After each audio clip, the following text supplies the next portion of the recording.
Olá pessoal, eu sou o Flávio Bonini, estou aqui como gerente de serviços técnicos da Mosaic. Bem-vindos a este bate-papo aqui do Nutrição de Safras.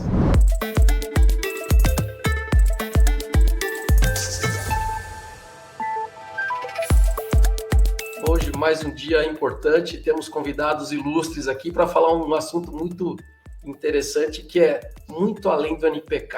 Afinal de contas, o que é isso, né? Adubação além do NPK. E eu queria chamar o meu grande amigo Marcos Rodrigues, o Marcão aqui da Mosaic, para apresentar essas celebridades do agro que estão conosco aqui hoje. Realmente, duas autoridades no assunto para se juntar a nós. Nós vamos convidar, então, o professor Dr. Rafael Otto, professor da Exalc USP, o professor engenheiro agrônomo pela Escola Superior de Agricultura Luiz de Queiroz, a Exalc USP, onde ele também se graduou, pós-graduou, mestre e doutor em solos e nutrição de plantas. O professor também possui pós-doutorado no Centro de Energia Nuclear na Agricultura, também da Universidade de São Paulo, coordenador científico do PCEM, o Programa Cooperativo de Experimentação e Manejo, focado em experimentação para cana-de-açúcar, que reúne grandes grupos do setor canavieiro no Brasil. Olá pessoal, uma satisfação muito grande estar aqui com vocês para esse bate-papo, agradeço o convite. Isso mesmo, está aqui conosco também o Eduardo Zavascki. O Eduardo Zavascki também é engenheiro agrônomo, o Eduardo é técnico agrícola também pela Escola Agrotécnica Federal de Urutaí, de Goiás, é engenheiro agrônomo pela UDESC, né, Universidade do Estado de Santa Catarina, mestre e doutor em Ciências em Solos e Nutrição de Plantas pela Exalc USP, né? E como pesquisador ele tem experiência na área de fertilidade do solo, nutrição de plantas e é atualmente diretor de pesquisa da AgroAdvance Brasil. Olá Marcos, olá Bonini, olá professor Otto, obrigado pelo convite.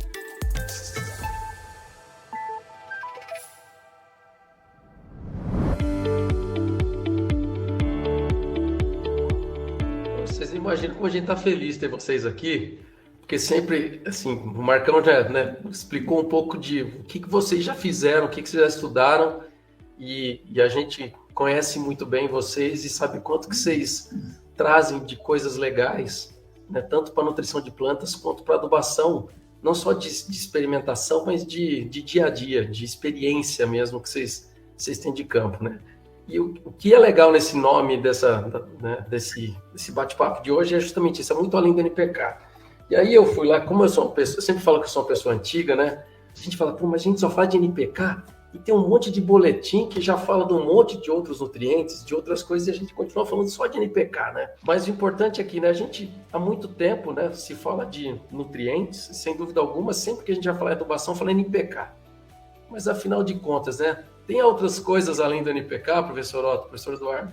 O que tem que a gente pode explorar mais e por que a gente, né, em que pé que a gente está em relação a esse tipo de panorama da adubação? Cálcio, magnésio, enxofre, boro, micronutrientes em geral.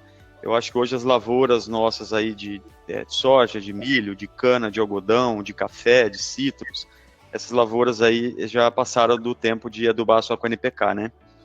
Então, a gente vê no campo a resposta, né, a esses outros elementos, a gente vê questão de balanço, desbalanço nutricional acontecendo no campo, o agricultor, quando quer investir muito em NPK ou NK, que seja, ele acaba esquecendo, né, ele gasta muito com NPK, e aí acaba o recurso para ele colocar outros nutrientes, e a lavoura dele, vamos dizer assim, não deslancha, ou a lavoura dele mostra sinais de desbalanço, né, então foi muito acertado aí o tema, e é um assunto que a gente tem visto no campo aí acontecer, em lavouras comerciais, e vamos falar hoje aí desses elementos, com enfoque para magnésio, para enxofre, para boro, para micros, que são elementos que têm dado resposta em várias lavouras, em várias culturas, e ainda tem muita dúvida, né? Então vamos tentar aqui hoje esclarecer um pouco dessas dúvidas e botar a experiência que a gente tem visto para realmente potencializar a produtividade das lavouras.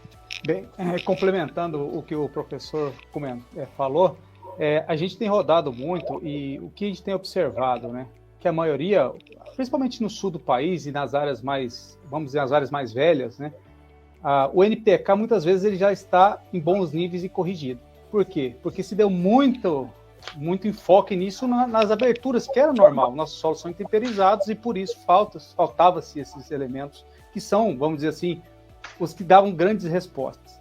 Porque os outros vinham de carona, vamos dizer assim. E aí eles ficaram estigmatizados, né?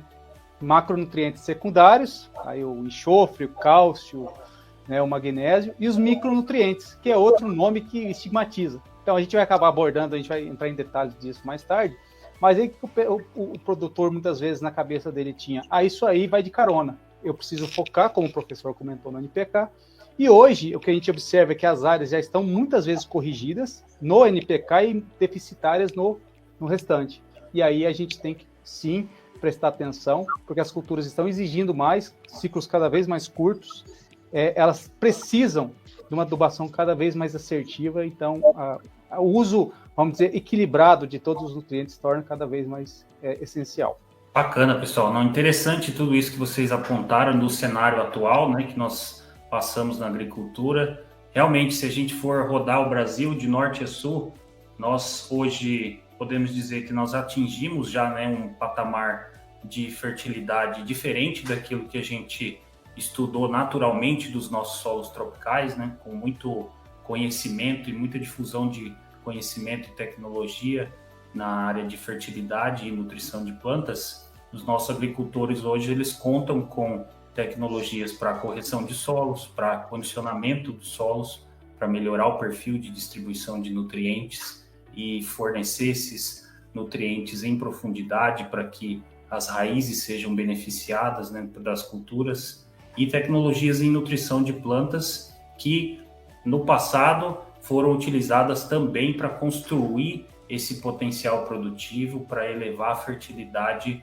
dos nossos solos tropicais, né, que por natureza são solos de alto grau de intemperismo, solos que apresentavam, né, altos teores de alumínio, que é um elemento fitotóxico para as plantas, né, então nós precisávamos manejar muito bem quimicamente os nossos solos para atingir os patamares de produtividade que nós temos hoje, né? Então o cenário da agricultura brasileira é um cenário hoje de alta tecnologia, né, não só do ponto de vista de maquinário, de material genético, mas também de tecnologias para garantir a adequada nutrição das plantas.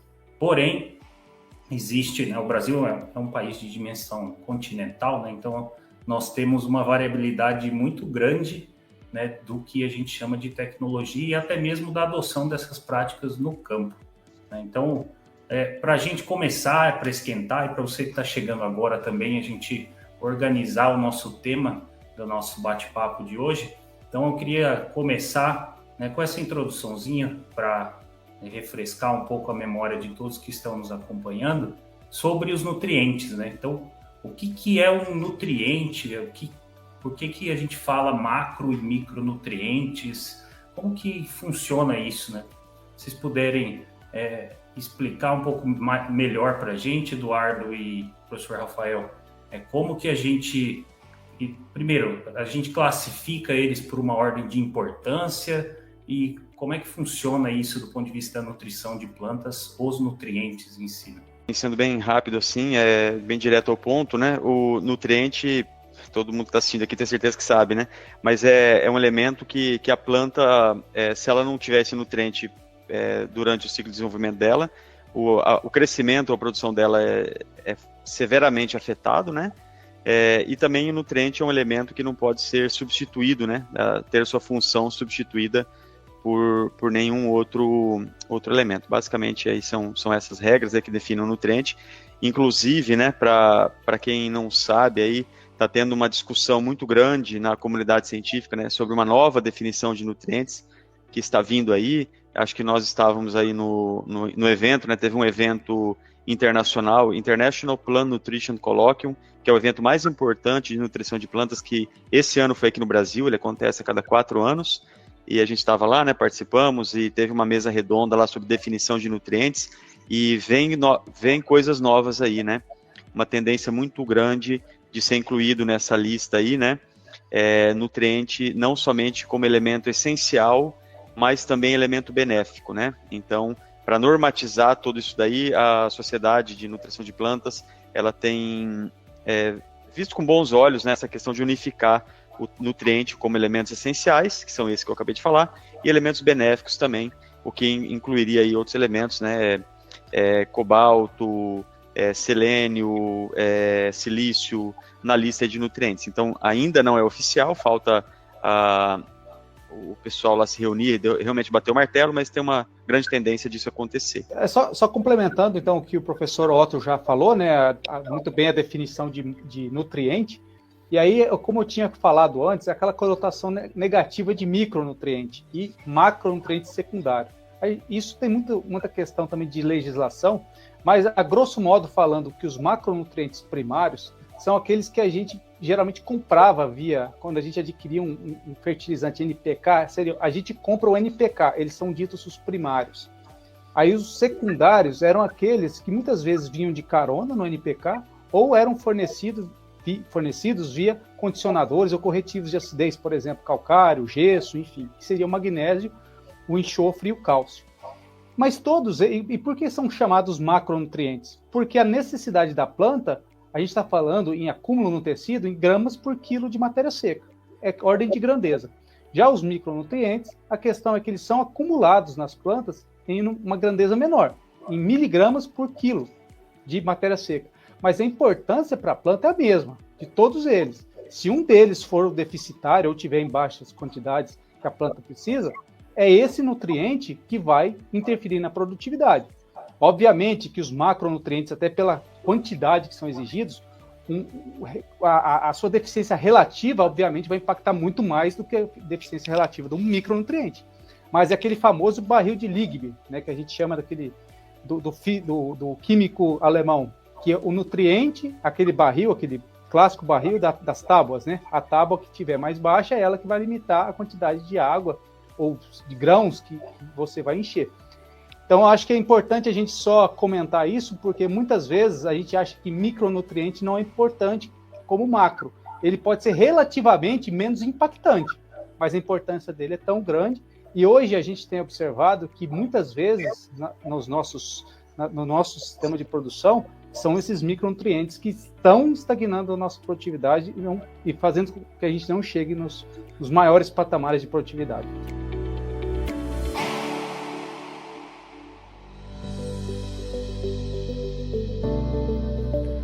Eduardo, deixa eu até aproveitar, você e o professor Rafael trouxeram um assunto importante, falar de essencialidade de elemento.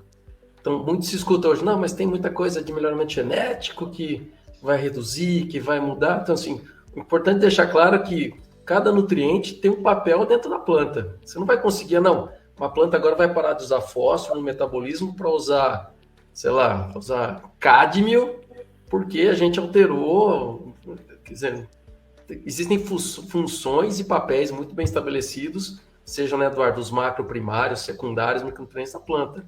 Quer dizer, eles não são divididos assim simplesmente por uma questão de volume, né? Existem tipos ou funções diferentes deles, né? Exato, como o professor comentou, né? Aquele elemento específico, ele tem uma função muito específica na planta, que sem ele a planta não completa uma determinada função metabólica e muitas vezes não consegue completar o ciclo de vida, né? Alguns nutrientes, a gente sabe, alguns elementos, eles podem ser parcialmente substituídos. A gente vê lá o sódio com potássio em coco, mas é uma coisa muito específica e ele não é totalmente substituível. Em uma pequena parte, mas se faltar o potássio lá mesmo no coco, ele não vai conseguir completar, enfim, ter as suas funções. Então, realmente, ele é um elemento que a planta necessita ter ele numa concentração mínima para que possa ter aí o seu ciclo concluído, né? Não, bacana. Bom, então, já que nós conseguimos estabelecer esses critérios, né, e relembrar um pouco os critérios de essencialidade e falar um pouco sobre nutrientes, né, o que são nutrientes, né, esses elementos químicos específicos que desempenham funções vitais no metabolismo vegetal. Então, vamos elencar quem são eles, né? Bom, NPK, né, nós já falamos, então são os macronutrientes primários. Nós temos ainda carbono, hidrogênio e oxigênio, né, que a gente chama de macronutrientes orgânicos, são eles que compõem a maior parte da matéria seca das plantas, mas do ponto de vista dos elementos minerais, então o NPK seriam os macronutrientes primários, cálcio, magnésio e enxofre, macronutrientes também, né, os popularmente conhecido como secundários, e os micronutrientes atualmente, né, antes que a sociedade bata o martelo, né, sobre os demais nutrientes, nós temos boro, cobre, ferro, manganês, zinco, molibdênio, cloro e mais recentemente o níquel, né? Esses sim, micronutrientes na nossa lista. Então, 8 micronutrientes e 6 macronutrientes, elementos minerais. Esses são os nossos personagens. Bom, e aí para fazer um paralelo bacana, para a gente poder continuar a nossa discussão sobre o panorama das adubações do Brasil e falar um pouco mais do manejo desses nutrientes, então a gente combinou aqui, né, o professor Rafael Otto trabalha muito com cana-de-açúcar, não trabalha com grandes culturas em geral, mas a gente gostaria de explorar um pouco mais o conhecimento do professor Rafael na cultura da cana. E o Eduardo faria um panorama de culturas anuais. Então, idealmente, a gente vai usar como exemplo a cultura da soja no Brasil, a cultura, né, representativa de produção em larga escala no cenário nacional. Então, esse paralelo que a gente vai usar, falando de uma cultura anual, voltada para grãos, uma cultura semi-perene, de ciclo um pouco mais longo, que tem um manejo de nutrientes um pouco diferente. E, é claro, a gente precisa começar falando do manejo dos macronutrientes primários, né? Então, vamos começar falando de nitrogênio. Acho que eu vou dar a pergunta mais fácil para o Eduardo. Eduardo, como é que maneja nitrogênio na cultura da soja? E aí a gente já passa na sequência para o professor Rafael Otto falar um pouco de manejo de N na cultura da cana-de-açúcar. Falar de nitrogênio perto do professor Otto é sacanagem, né? Mas vamos lá, vamos falar um pouco aqui da soja, né? Bem, a soja, o Marcos, quase que eu dei um lápis, quase falei Marcão aqui, é difícil me controlar, viu? Fique à vontade, Eduardo, vamos em casa. Com relação ao manejo do nitrogênio na cultura da soja, é o seguinte: o que se tem observado, né? Na grande maioria dos casos, a gente tem exceções, mas muito poucas exceções, principalmente por mau manejo.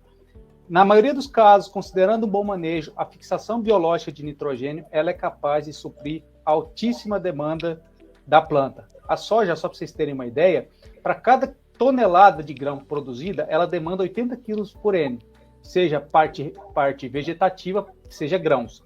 Desses 80, quase 60 a 65 quilos vai para o grão, então vai para a China, isso aí vai embora.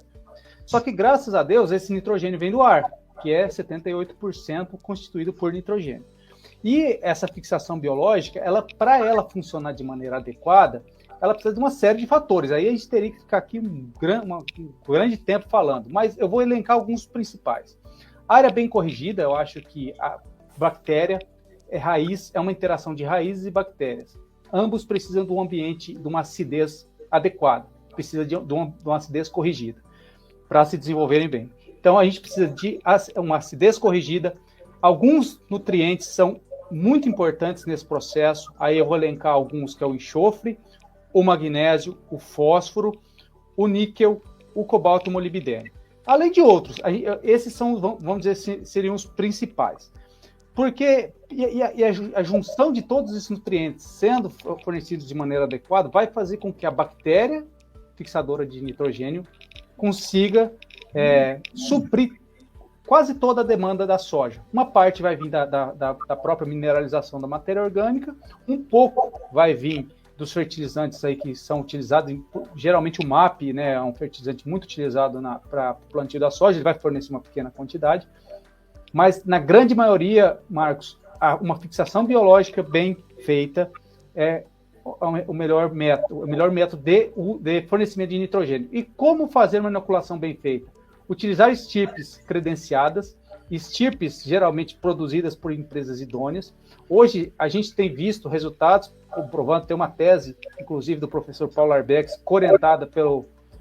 foi coordenada pelo professor Gil, que mostra que a aplicação via suco de plantio hoje é a melhor estratégia para se fazer a inoculação, porque você consegue colocar altas doses de inoculante, você não mistura inoculante com o tratamento de semente, você consegue fazer a co-inoculação em doses maiores também, então você consegue uma maior sobrevivência do inoculante e um aporte maior em termos de concentração. Então, a inoculação via suco de plantio além de desafogar a questão do tratamento de semente, que antes era uma panela cheia de água, que a semente ficava extremamente embebida, você tirou isso para o suco e o suco está se mostrando mais eficiente.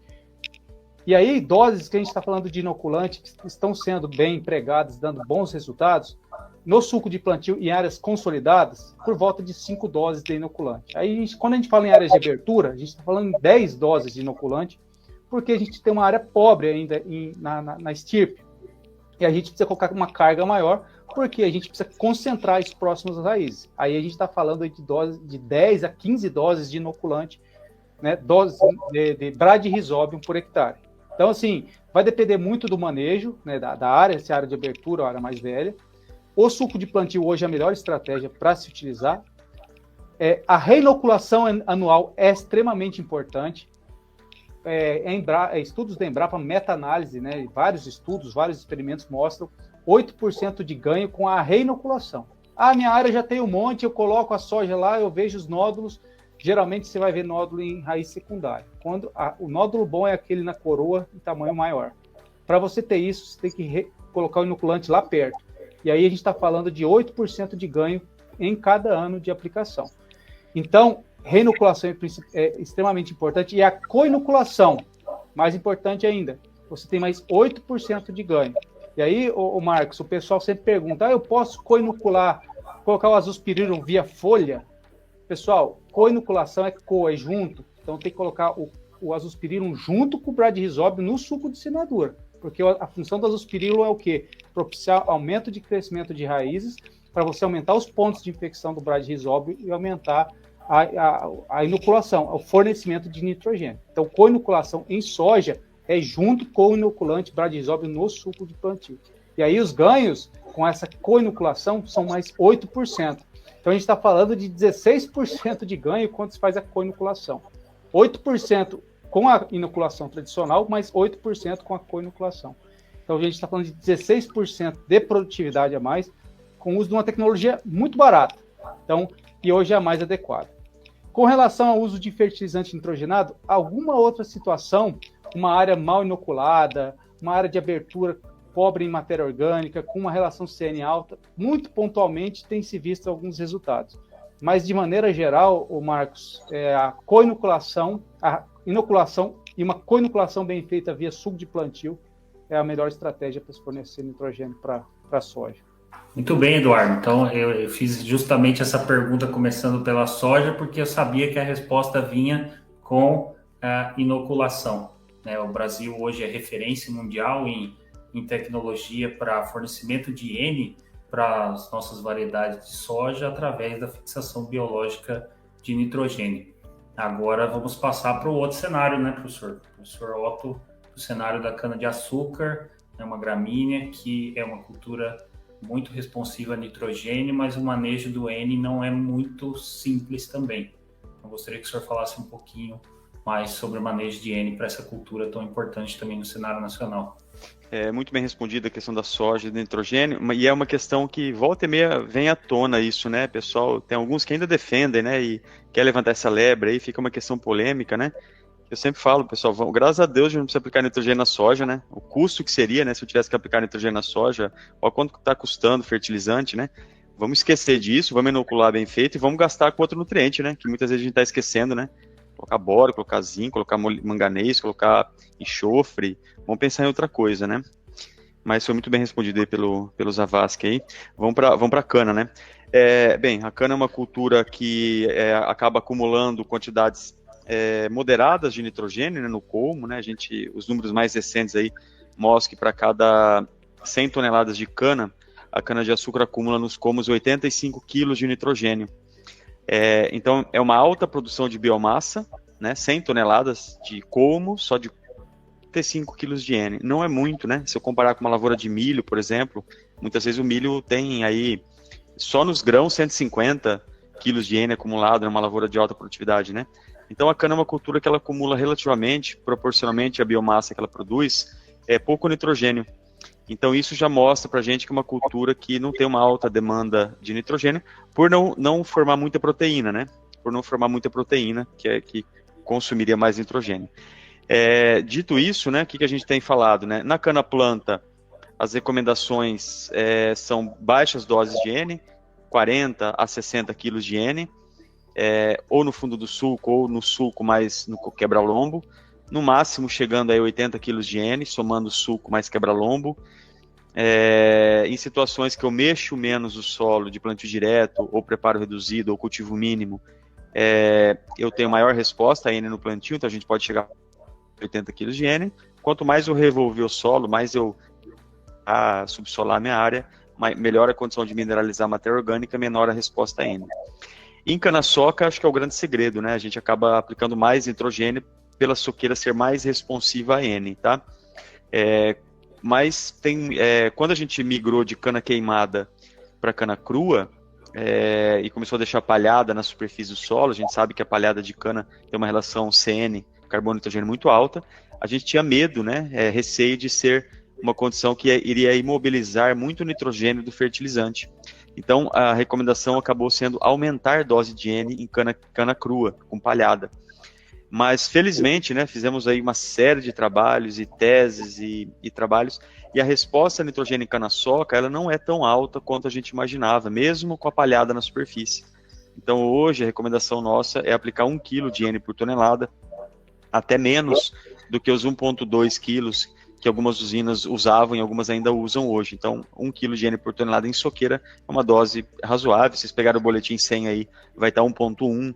Então, 1 kg, 1,1 kg de N por tonelada é mais que suficiente. E uma questão que ainda é muita dúvida sobre manejo de nitrogênio em soqueira é a questão da fonte de nitrogênio, né? Que sempre perguntam para a gente qual fonte utilizar. A resposta sempre hoje a gente tem opções de usar qualquer fonte, né? Nitrato de amônio, sulfato de amônio, ureia com NPT, a gente tem a opção de usar várias fontes. Até um tempo atrás, o setor de cana usava muito adubo à base de nitrato de amônio, mas hoje, com as dificuldades de se comprar nitrato de amônio, com as restrições de comercialização e até de acesso mesmo a nitrato de amônio, por uma série de questões, e esse ano ainda mais por conta da guerra, né, da Rússia com a Ucrânia lá, que complicou ainda mais o acesso ao nitrato de amônio, as usinas meio que se viram obrigadas a migrar para outros fertilizantes, e nós temos feito vários trabalhos, né, mostrando que é possível sim usar adubos à base de ureia em cana-de-açúcar, né, ureia branca ou ureia com inibidor de urease, com NBPT no caso, né, então trabalhos aí que mostraram para a gente que o setor não precisa ficar dependendo única e exclusivamente de nitrato de amônio. O setor vai sobreviver e vai continuar produzindo cana, produzindo muito bem, se a gente tiver que migrar para adubos à base de ureia, tá? Se o agricultor quiser continuar usando nitrato de amônio, pode continuar a usar, porque ele não perde amônia por volatilização, mas os resultados, em resumo, mostram que a ureia, quando eu uso ureia, não tem perdido em produtividade comparado ao nitrato de amônio. Então, isso dá segurança para a gente recomendar adubos à base de ureia para cana-soca, né? Para soqueira de cana, tá? As perdas de amônia por volatilização da ureia aplicada sobre palha de cana em condições secas, né? Que é quando a gente faz a maioria da adubação de cana-soca em condição seca, ela foi menor do que a gente esperava, né? Fizemos experimentos e mostraram perdas bem menores do que a gente imaginava. Perdas de 2, 3%, ficando bem inferior a 10% de N. Então, perdas baixas. Por quê? Falta umidade para a enzima urease quebrar a molécula de ureia e converter essa ureia em amônio ou amônia. Então, faltando umidade, a velocidade da reação da enzima urease é mais lenta. E com isso, resulta numa menor elevação de pH e numa menor formação de amônia. Então, foi esses resultados que possibilitou a gente ter mais segurança hoje de recomendar adubos à base de ureia para cana. Deixa eu até aproveitar e fazer uma pergunta aqui, tanto para o Zavascki quanto para o professor Otto. Vocês falaram muito de fonte, falaram muito, tanto para culturas perenes quanto para culturas de grãos. Quando a gente vai falar de outros nutrientes agora na frente, nós vamos nos ater muito à análise de solo. Talvez nitrogênio seja um dos nutrientes mais complicados, pensando em manejo, porque como é que a gente faz a gente não faz análise só de N. Para vocês, qual que seria hoje a melhor ferramenta, ou a que dá maior probabilidade de ajuste de manejo para nitrogênio? Como é que vocês fazem esse tipo de recomendação? Eu estou de um tempo aqui que em café usava 400 quilos por hectare de N. Hoje tem lavoura muito boa produzindo com 220, 230. Né? Uhum. Como é que se chega nesse balanço? Seja usando ureia com NPPT, seja usando nitrato, quer dizer, como é que você aproveita melhor esse ano que você está aplicando hoje? Como é que você mede isso? Excelente pergunta, o Bonini. É difícil essa resposta, né? Ela é uma resposta que a gente poderia ficar aqui horas falando só sobre ela, né? Mas em resumo, assim, ainda temos usado a produtividade esperada como fator, né, para recomendar nitrogênio. Então, eu acabei de falar para a cana aí, 1 kg de N por tonelada. Para milho, que é uma cultura também que a gente usa muito nitrogênio, a gente também tem trabalhado em milho verão próximo de 1 kg de N por tonelada, e milho safrinha 0,7, de 0,6 a 0,8, tá? Quilo de N por tonelada, em média 0,7 kg de N por tonelada, por saca. Tá. Por saca. Desculpa se eu falei errado aí. Por saca de milho, né? Então, ainda a produtividade esperada tem sido o que a gente tem mais usado. Quando eu uso 0,6 ou 0,8 quilos por saca de milho aí no milho safrinha, mais vamos dizer assim, eventualmente usar menos, né? Se eu tenho um solo mais arenoso, eu devo usar um pouco mais. Fiz uma revisão, está publicado isso na Plant and Soil, em cana, que na verdade a gente fala 1 kg de N por tonelada, mas o certo seria usar 8 a 1,4, dependendo das condições de solo. Então, em solos mais arenosos, onde tem o menor estoque de nitrogênio, eu deveria usar mais, 1,2, 1,3, 1,4. Em solos mais argilosos, eu poderia usar 0,8 kg de N por tonelada. Isso é algo que a gente tem se debruçado aí para ver agora como que a gente consegue levar isso foi uma constatação, vai ser uma revisão, e seria melhor eu usar dessa forma do que usar um fator fixo de 1. Agora nós estamos justamente quebrando a cabeça como que nós vamos levar isso para o setor produtivo, né? Mas eu acredito que seria uma melhoria no manejo de N.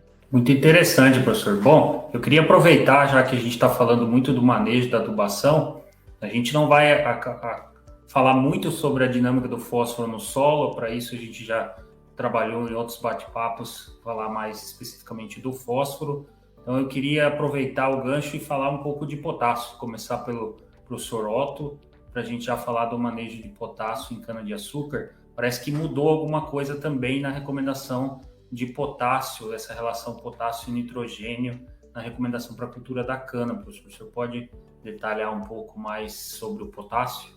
Sim, o que vocês estão com o Boletim 100 aí em mãos, né? Até convido o pessoal, quem está assistindo aqui, a comprar o Boletim 100, né? Parece que o IAC está vendendo lá pelo site do IAC. Vamos comprar, vamos prestigiar lá o pessoal do IAC. O Boletim 100 está muito bom, expandiu bastante a parte introdutória dele, né? Então, ele, além de tudo, incluir a parte de fertirrigação, está muito mais detalhado a parte de correção de solo, adubação ali, então, de interpretação na análise de solo, e a parte de adubação de culturas mudou bastante, né? Várias culturas eu dei uma olhada aí, mudou bastante. Então, muita gente pergunta, mas mudou mesmo o Boletim 100? Precisa comprar o novo? Eu falei, claro que precisa, né? São 25 anos aí de atualização, né? De 97 até 2022, né? Então mudou muita coisa. Então, comprem que além de parte de recomendação, ficou um bom material de consulta, tá? Bem, indo aí para a pergunta, né? Em cana, o que mudou realmente em soqueira aumentaram as doses de potássio, tá? O nitrogênio continua 1,1, igual eu já falei, que é a mesma coisa do boletim passado, não aumentou. E o potássio aumentou. O potássio, o boletim está trabalhando com 1,4, 1,5 quilos de K2O por tonelada, dependendo da análise de solo, tá? Claro que se o potássio na análise de solo for maior, esse 1,4, 1,5 ele cai para 1,1, depois para 0,8, depende. Quanto mais rico o solo em potássio, menor a necessidade de adubar com potássio, óbvio. Mas para um solo pobre em potássio, com menos de 1,5 milimol de potássio, ficou 1,4. Então, 1,1 de N e 1,4 de potássio. E aumentou bem o fósforo também, viu? O fósforo em soqueira aumentou aí para 40 a 60 quilos. Então, eu vou falar aí uma média de 50 quilos. Então, hoje a adubação de soqueira do Boletim 100 aí é 1,1 kg de N por tonelada, 0,5 de fósforo e 1,4 quilos de potássio. Aumentou bem, porque a demanda é o elemento mais exigido pela cana, né? É o que a cana mais exporta, é o potássio, nos colmos. Então, nós temos que repor essa quantidade, e é um elemento que tem dado resposta também em soqueira. Antigamente, o pessoal não adubava soqueira de cana com fósforo, né? Colocava muito pouco ou não colocava, né? Mas as respostas começaram a aparecer. Por que eu associo que esses estudos mais novos têm dado resposta a fósforo em soqueira? Primeiro, por conta da manutenção da palha na superfície do solo, eu acho que isso reduz a fixação, a absorção de fósforo ao solo. E segundo, porque a cana-de-açúcar é um setor que começou a usar muito mais correção de solo calcário e gesso em soqueira. Então isso corrige solo, corrige V%, mantém um pH mais neutro aí, né, na superfície do solo, e com isso melhora o aproveitamento do fósforo do fertilizante, tá? Então começou a aparecer mais resposta a fósforo em soqueira. E fósforo em soqueira, a gente recomenda bastante isso nas usinas, né? Porque o fósforo é um elemento, representa energia para a planta, né? A planta, o que ela faz com o fósforo? Ela faz moléculas orgânicas de ATP, de ADP, que são moléculas, seriam um estoque de energia para a planta, né? Para ela fazer aí fotossíntese, fazer os processos. Então, um canavial bem nutrido em fósforo é um canavial que tem mais energia para quê? Para perfilhar, para fazer fotossíntese, fazer fotossimilado, crescer mais.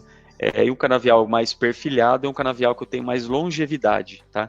Então, hoje, o nutriente que a gente chave para ter longevidade de canavial, além de corrigir bem o solo com calcário e gesso, né, para não ter alumínio e ter enraizamento, é fósforo. Tem trabalhos que mostram aí, quando eu aplico 50 quilos de fósforo por hectare por ano em soqueira, eu chego no quinto corte produzindo 80 toneladas de cana. E o canavial que eu apliquei 0, que na verdade que eu não apliquei, né, produzindo 50. De 51 para 79, na verdade. São quase 30 toneladas de cana de diferença. Aí eu sempre digo, né? Um canavial de 50 toneladas, a usina tem que reformar. Ou o fornecedor tem que reformar. Um canavial de 79, não. Então se ganha um ano, né? E eu não sei se vocês sabem, hoje plantar um hectare de cana hoje está variando aí de 15 mil a 20 mil reais por hectare. Então é muito caro. Plantar cana hoje é um desembolso financeiro muito grande. Se eu conseguir dar um corte a mais, e o trato cultural de soqueira está custando aí de 3 a 4 mil reais. Então, é melhor gastar 3, 4 mil reais do que eu gastar 15, né? Então, vamos alongar nosso ciclo aí. Fósforo é elemento-chave para isso. Por isso que a recomendação agora é 50 kg de fósforo quando eu tenho menos de 15 miligramas por decímetro cúbico na camada 0,25. Eu vou tentar falar um pouco mais amplo do sistema soja-milho, porque eu acho que é importante a gente levantar alguns pontos de atenção, principalmente com relação ao potássio. Qual que é o problema do potássio? O potássio, muitas vezes, ele é um elemento fácil de você corrigir ele no solo. Elevar os níveis, chegar no nível crítico, vamos dizer. O problema é você manter ele no nível crítico e muitas vezes o que está acontecendo hoje no sistema soja-milho é que você está baixando esse potássio. Por quê?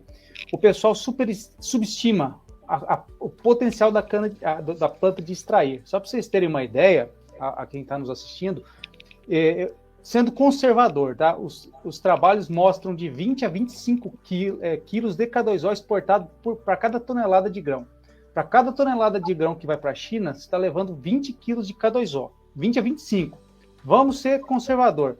A cada 4 toneladas hoje, uma soja de 70 sacos, ela tem 4,2 toneladas. Só aí, você está tirando de 80 a 100 quilos de K2O. Isso equivale a 150 quilos de cloreto de potássio. Só que o sistema milho, um milho de 100 sacos, ele vai estar levando mais 50. Muitas vezes não se repõe 150, 160 quilos de K2O no sistema. Isso eu não estou considerando as perdas, que são grandes em muitos casos, principalmente por erosão, que é outro. O pessoal também associa muito perda de lixiviação. Os trabalhos mais recentes aí, principalmente lá no sul, o pessoal do professor Sereta, eles têm mostrado lá que as principais perdas, lógico, lá no sul, a área mais declivosa, mas no Cerrado também tem muito disso, perda por erosão é muito maior do que perda por lixiviação.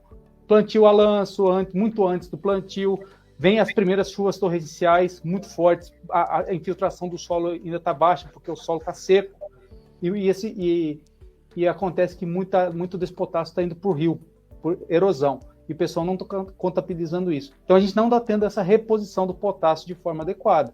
Então o potássio está sendo um grande problema no sistema, está baixando, porque muitas vezes é por questão de não adequar o fornecimento.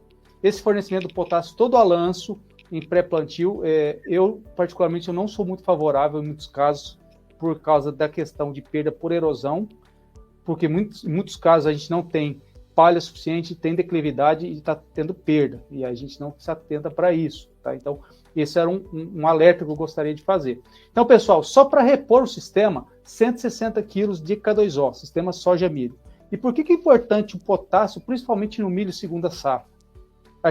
O professor Otto também participou, a gente teve 2 dias intensos de treinamento lá com o professor Kakimaki, e ele trouxe uma série de trabalhos que mostram a importância do potássio quando uma planta ela é submetida a um estresse hídrico. Como uma planta bem nutrida de potássio, ela consegue suprir, ou melhor, fazer com que o enchimento de grãos seja muito mais eficiente. Por quê?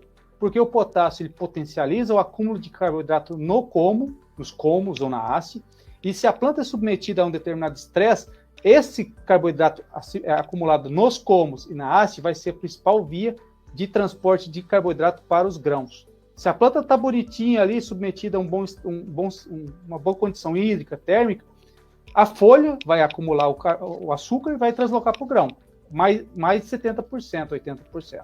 Só que em condições de estresse hídrico, que acontece com o milho segunda safra em 90% das vezes, é o como que vai fornecer esse carboidrato. E para ter bom acúmulo de carboidrato no como, precisa ter potássio. E se você bobear no potássio, você não tem acúmulo de carboidrato e você vai ter problema lá no acúmulo do grão depois. Então, pessoal, boas relações de potássio são super importantes para ter um milho mais bem nutrido e maior enchimento de grão lá no final, tá? O fósforo, Marcos, já é mais tranquilo o manejo. O que a gente tem observado? Solos já estão com bons níveis, muitas vezes.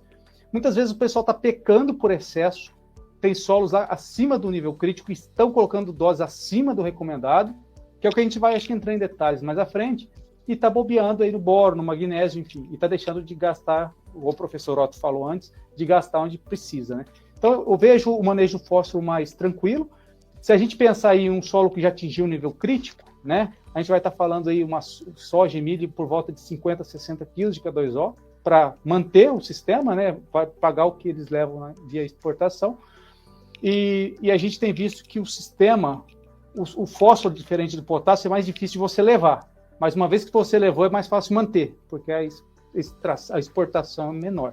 Então, a gente tem trabalhado aí de 60 a 80 quilos de P2O5 por hectare para soja e para milho aí de 50 a 70 e se atingirmos níveis críticos, né?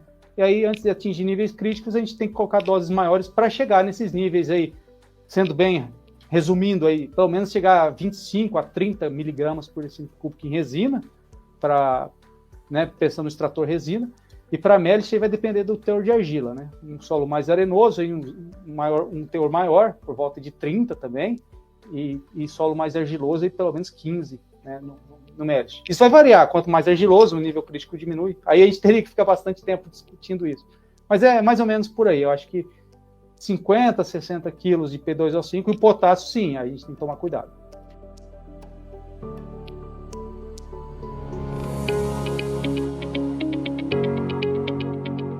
Eu gostaria que a gente passasse, então, a falar dos demais nutrientes, né? Então, a gente falar um pouco de outros nutrientes que são igualmente importantes, né? Todos os macro e micros são importantes, mas existem alguns nutrientes com uma complexidade maior, especialmente nos nossos solos tropicais, né? Então, do ponto de vista dos demais macronutrientes, acho que cálcio e magnésio é unanimidade para todos, né? Que os solos precisam ter em boas proporções na saturação de bases, né? E o principal manejo que a gente realiza para elevação da fertilidade e da disponibilidade de cálcio e magnésio é através da correção do solo.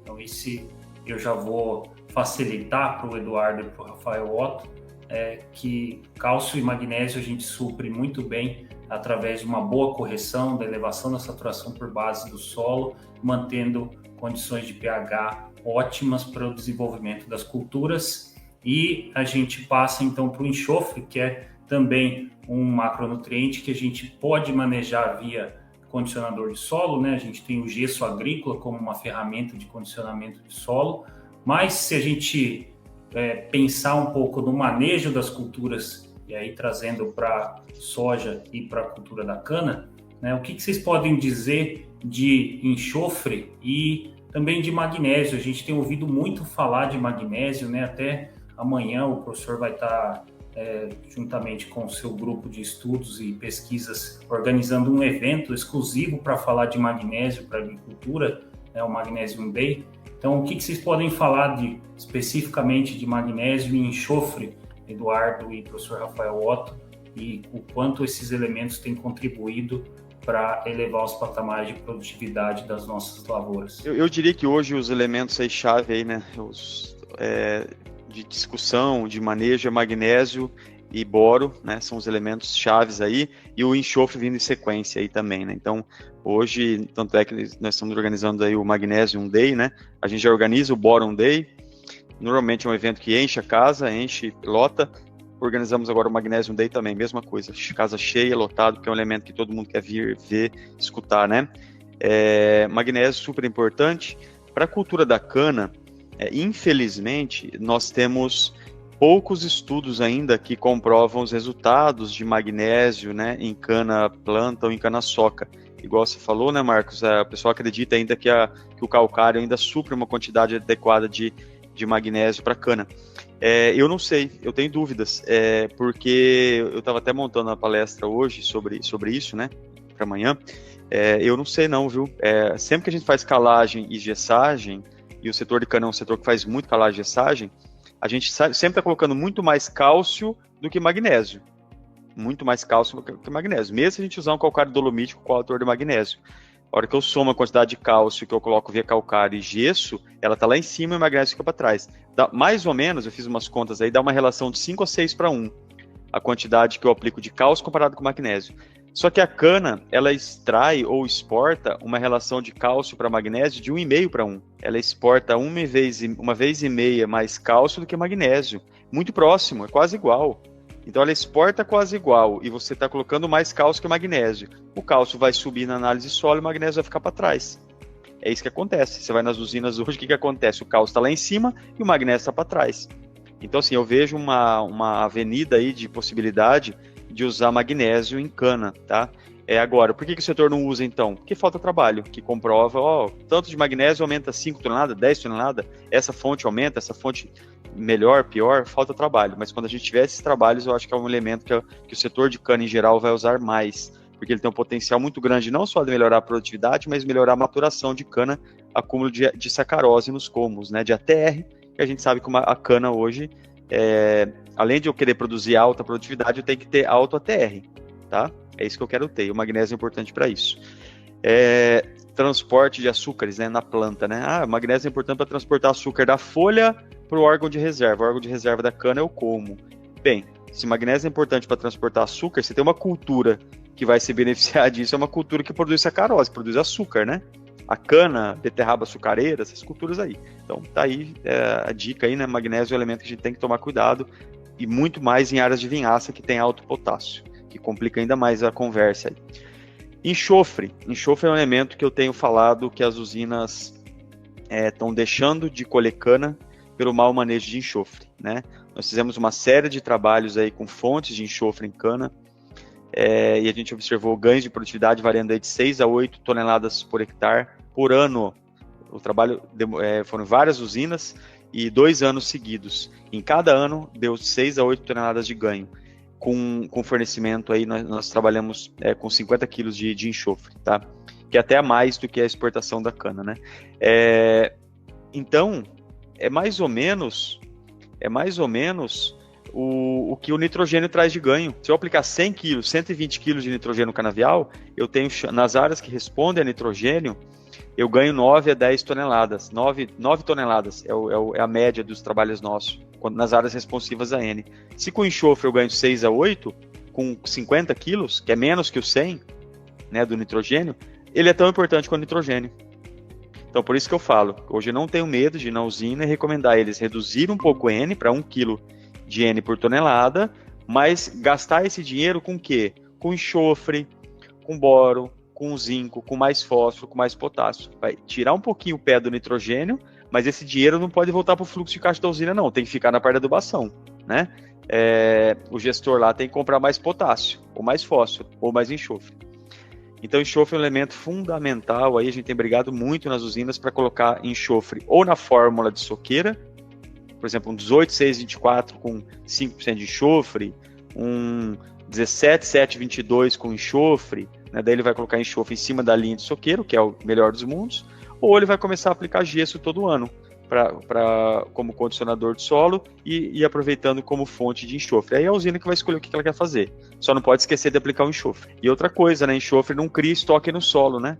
Não adianta eu falar assim, vou aplicar gesso, vou ficar 2 anos sem aplicar, que tá lá o estoque. Por que ninguém faz estoque para nitrogênio, né? Porque ninguém é bobo, né? A turma sabe que o nitrogênio não cria estoque, né? E o enxofre também não cria estoque, o enxofre desce. Então a gente tem que, às vezes, abrir nossa cabeça, né? Como que eu vou fazer estoque de enxofre no solo se o enxofre é um ânion que se movimenta? Não tem essa, é aplicar todo ano, não tem jeito. Adubação equilibrada, né? Que é o que tá o tema do nosso bate-papo aí. Joia. Não, obrigado, professor. E Eduardo, alguma consideração sobre magnésio e enxofre para a soja? Sim, eu acho que o professor Otto falou muito bem da questão do magnésio, né? Por mais que às vezes, em alguns casos, a gente tenha uma boa calagem, um bom fornecimento via calcário, enfim, e muitas vezes o pessoal faz esse uso de calcário com altos teores de cálcio e baixos teores de magnésio, e hoje o gesso está sendo muito difundido, né? O pessoal está usando altas doses de gesso, então muitas vezes a gente está tendo um desbalanço nisso aí, e o magnésio, ele sempre fica para trás. Aí é por questão de química mesmo, né? O magnésio, aquela série heliotrópica, chama, né? O magnésio, ele sempre vai perder pro cálcio nas cargas. Então, por mais que você colocasse eles de forma igualitária no solo, uma hora o cálcio ia prevalecer. Agora, você imagina se colocando, igual o professor comentou, 5 vezes a mais, né? Então, é super importante essa questão do manejo do magnésio. Eu queria gastar um pouco mais de tempo, Marcos, com o enxofre, que a gente está vendo com relação à soja, né? Por que enxofre? O magnésio, obviamente, tem uma importância muito grande, importância na questão da fotossíntese, questão de translocação de fotossimilados, hoje tem se provado, né, vários trabalhos provando a importância enorme do magnésio na fixação biológica de nitrogênio, enfim. Mas por que eu queria falar um pouco mais de enxofre? Porque é o que a gente tem observado bastante também, respostas em experimentos e no campo, no dia a dia. Tem uma revisão, eu até recomendo o pessoal a pesquisar depois, foi publicado na Revista Brasileira de Ciências do Solo há 2 anos. Foi o pessoal lá do Rio Grande do Sul, o pessoal lá da Federal do Rio Grande do Sul, PIAS, o primeiro nome. Ele fez uma meta-análise do uso do enxofre, né? Respostas a enxofre. E o que ele conclui nesse estudo? São várias áreas no Brasil inteiro, norte a sul. Então, assim, não é um estudo de poucas áreas, pouco tempo, não. São vários locais. Qual que é a conclusão, a principal conclusão desse trabalho? O principal fator que limitou a produtividade e onde teve resposta à aplicação de enxofre? Quando o teor de enxofre na camada de 0,20, antes se falava muito em 20,40 para enxofre por causa da dinâmica do enxofre. Hoje se fala em 0,20. Esse trabalho mostra que se você tem teores abaixo de 7,5, ele fala no trabalho, 7,5 miligramas por decímetro cúbico em 0,20 e abaixo de 8,5 em 20,40, a probabilidade de resposta é mais de 80%. E nesses casos, a resposta à aplicação de enxofre foi de 16% em média na produtividade. Então, repetindo, se você tem teor abaixo de 7,5, o que a gente está fazendo hoje? Você vai falar para o produtor 7,5? O pessoal hoje arredondou para 10. Então, hoje a gente tem trabalhado. Se um solo tem teor menor do que 10 em 0,20, recomenda-se enxofre. E você manter isso via gesso, como o professor Otto comentou, é difícil, porque ele já está na forma de sulfato, o sulfato percola no solo. Então, você manter esses níveis de 10 num solo aí que tem baixa matéria orgânica, um solo que já tem uma correção boa, você tem um predomínio de carga negativa, é muito difícil. Então, é importante monitoramento. Se você vê que seu solo está com baixos níveis, aplique enxofre, seja via gesso, seja via outras fontes, aí tem uma série de fontes no mercado, porque vai ter resposta, tá? Respostas. E por que isso tem sido observado? Porque hoje as culturas, aí, principalmente a soja, ela está sendo plantada, volto a repetir, variedades cada vez mais precoces. E essas variedades, elas entram num estágio reprodutivo muito cedo. Muitas vezes 40 dias, 30 dias, ela está pequenininha ali, ela já começa a emitir flor. E esse processo demanda uma quantidade muito grande de enxofre também. Imagine uma soja de 30 dias, ela tem que esperar chegar a raiz lá no 20,40 para ela pegar enxofre. Já perdeu, ela já começou a pôr flor, ela não está conseguindo atingir essas camadas. E detalhe, principal problema hoje no sistema soja-milho é compactação. Mais do que problema químico do solo, é físico. Então a raiz não chega lá. Mesmo que você tenha um enxofre lá 20, 40, 15, 20, 30, a planta não chega. Então, a precocidade da cultura, a questão de compactação do solo está fazendo com que as respostas sejam muito maiores quando a gente faz o diagnóstico de 0,20. E aí a gente está falando que tem que ter pelo menos 10 miligramas por decímetro cúbico. E a resposta à adubação é muito alta. Mais de 70%, 80% das vezes a resposta, e na média, 16% de ganho.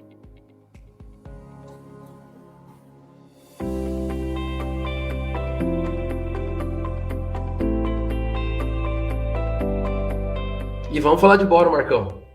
Isso aí, vamos lá, vamos falar desse micronutriente, né, mas que tem mostrado um excelente potencial, né, juntamente com os demais nutrientes que a gente acabou de falar. O boro também é um nutriente que apresenta uma certa complexidade de manejo, principalmente dos nossos solos tropicais, né? Em geral, nós temos solos que apresentam um grande potencial de resposta a boro. Embora a matéria orgânica seja uma importante fonte de boro para as plantas, nós não temos muita matéria orgânica nos nossos solos tropicais de forma geral, né? Então, e associado a isso, o boro também é um elemento altamente móvel nos nossos solos. Então, também não dá para construir uma caixa de boro nos nossos solos. Então, professor Rafael Otto e Eduardo, como é que a gente maneja boro? E qual que é a importância desse micronutriente para a gente melhorar e tornar mais equilibrado o manejo da adubação das nossas culturas? Começar pela cana? Destacar aí os trabalhos que a equipe do IAC, né, lá do Estevão Meles, eles conduziram com cana e tem revolucionado a parte de manejo de micronutrientes em cana. Então, naquela rede de experimentos, né, houve muita resposta a zinco, muita resposta a molibdênio e houve muita resposta a boro, nessa ordem: zinco número 1, molibdênio número 2, boro número 3. Por que o boro foi número 3? Porque no começo eles estavam aplicando boro no sulco de plantio, em 2 quilos por hectare no sulco de plantio. Quando o Estevão percebeu que não estava dando muita resposta, ele falou assim: eu acho que eu estou aplicando no momento errado. Ele pegou e começou a colocar em quebra-lombo, em cobertura, depois que a cana brota. E aí, de todos os experimentos que ele colocou em quebra-lombo, a resposta apareceu. Então, apareceu muito mais resposta. Nós refizemos um trabalho com boro, com fontes de boro em cana-planta, e já fomos direto para o quebra-lombo. Aplicamos 2,5 kg de boro no quebra-lombo. Lá na região do Bebedouro, tá? Um fornecedor de cana da Tereos. E obtivemos resposta aí que chegou na média de todas as fontes, deu 16 toneladas de ganho na cana-planta. 16 toneladas de ganho com 2,5 kg de boro em um solo textura média, um argissolo com baixo teor de boro, o que é normal em área de cana, né? Ter baixo teor de boro. Deu 16 toneladas. Reaplicamos na soqueira, mais 2,5 kg de boro. Reaplicamos na soqueira. Na média das fontes, deu mais 13 toneladas de ganho. Então, 16 toneladas na cana-planta, 13 toneladas na cana-soja. Alta resposta. Ou seja, pessoal, boro é um elemento que a gente precisa aplicar todo ano, em doses boas. Via solo, né, que é o melhor momento de eu aplicar boro, porque a absorção do boro via radicular é a principal forma, né? Então, assim, esse trabalho só comprovou pra gente que o boro, quando ele é aplicado no momento certo, no estádio certo ali, ele tem dado boas respostas, tá?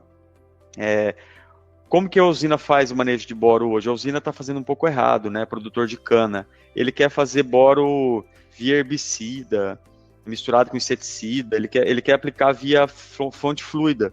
Aí ele fica aplicando ácido bórico, quebrando a cabeça lá para dissolver ácido bórico, octaborato.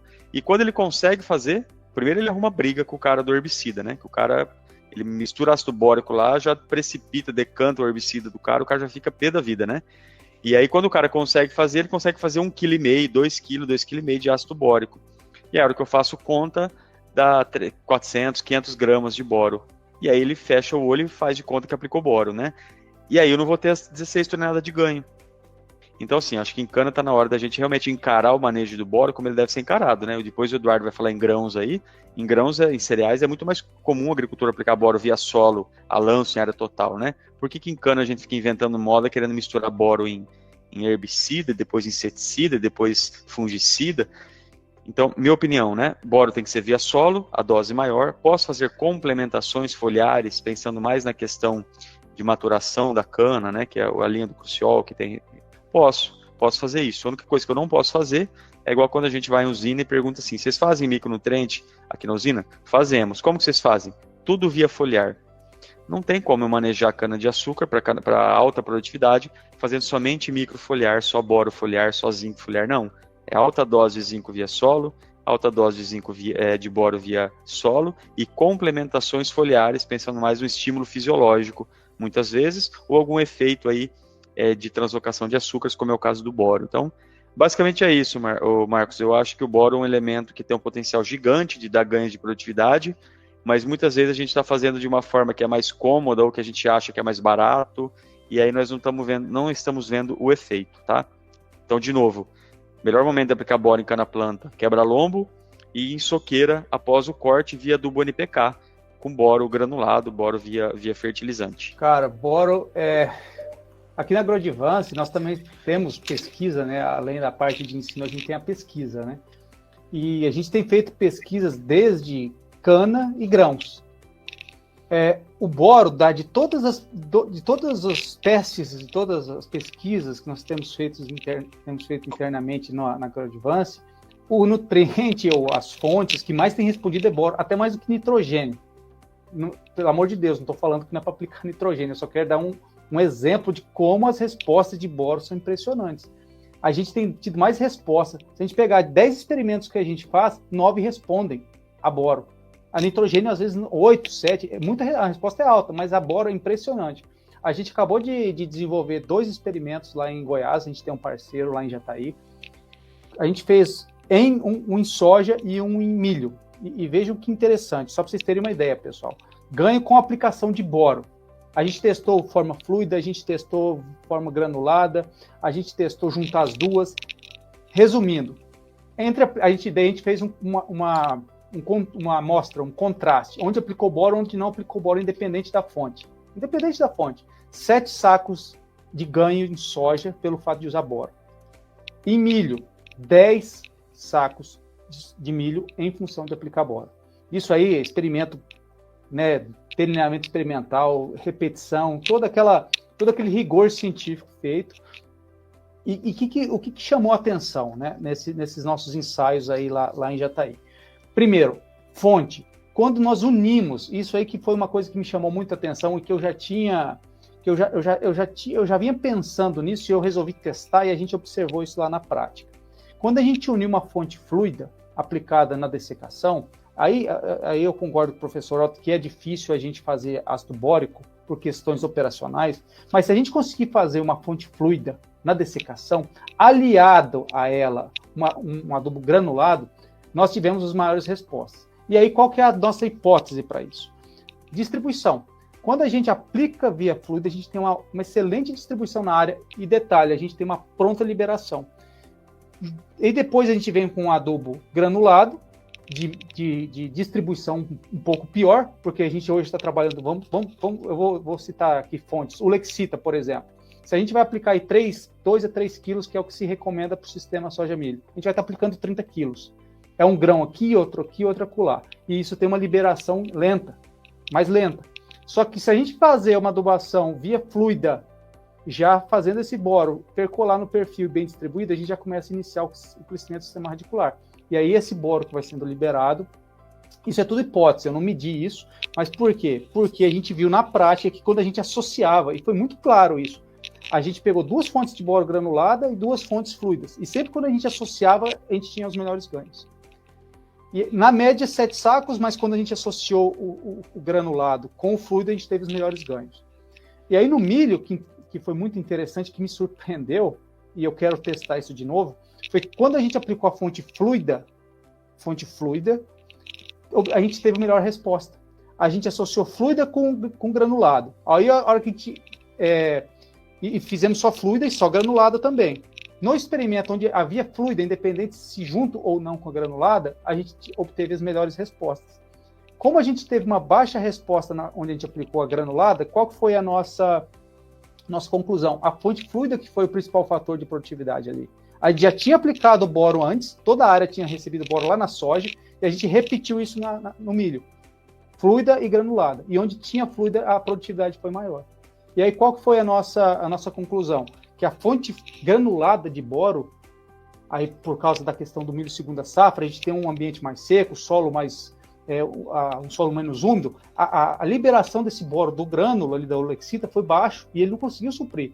Mas aquele boro fluido que a gente aplicou, ele foi suficiente para o milho.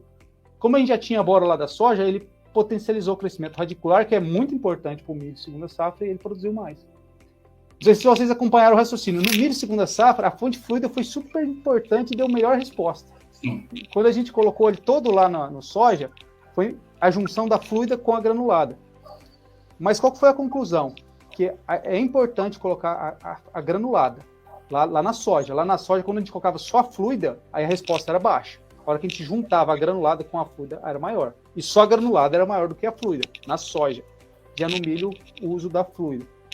Então essa foi a nossa conclusão. Agora a gente vai testar doses. A gente tem visto muita gente falando em 4, 5 quilos, a gente está agora testando 2, 4, 6, 8 quilos, tudo na soja, parcelado no soja e milho, e a gente vai ver como vai se comportar.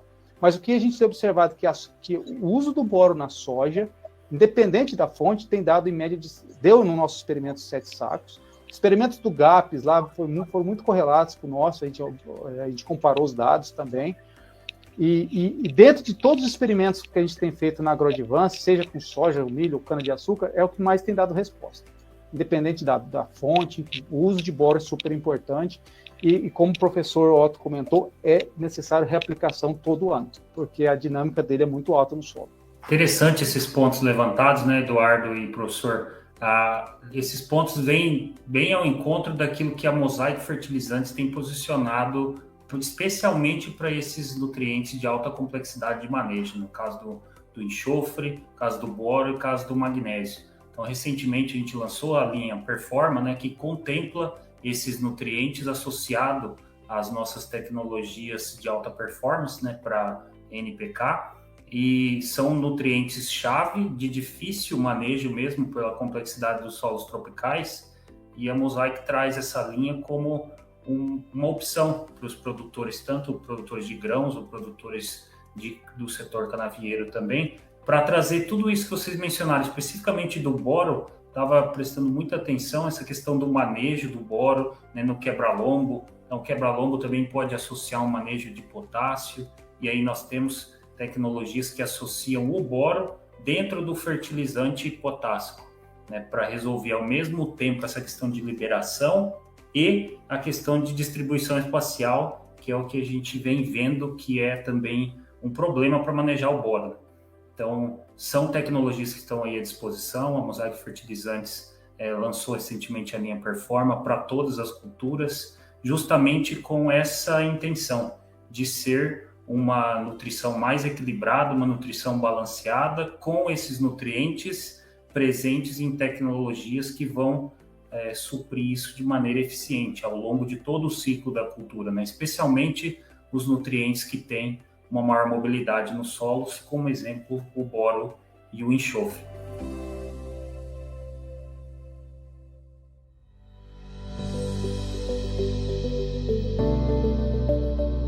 Eu gostaria já de antemão agradecer a presença do Eduardo, a presença do professor Rafael Otto, né, que estiveram aqui conosco. E é isso. Obrigado por hoje e nos vemos no próximo bate-papo do Nutrição de Safras. Mosaic Fertilizantes. Da mina ao campo, ajudamos o mundo a produzir os alimentos de que precisa.